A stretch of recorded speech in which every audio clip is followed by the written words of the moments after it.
bank details in Wagemaster. Let's jump right in. So first of all, you just need to click on employee and select the employee that they want to change their bank details. For example, I can select our full-time employee.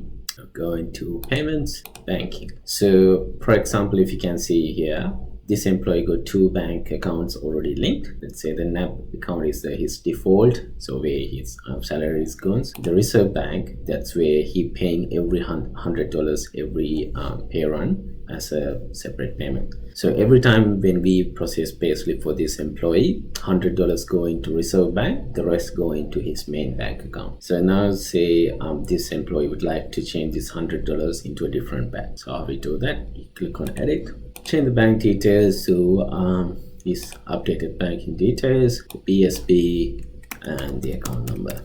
If it's same $100, you can leave it as, or if it's changing the amount, you can update this one as well. Click OK. If you want to make this account default, you can right click on and set as default, or when you're actually editing it, you can select this checkbox to default. Okay, thank you for watching, everyone. If you need more information, please have a look at our help center articles or book one-on-one consultancy and training session with our team. All are linked in the description box. Also, don't forget to subscribe to our YouTube channel and give this video a like if you're enjoying it. Have a great day.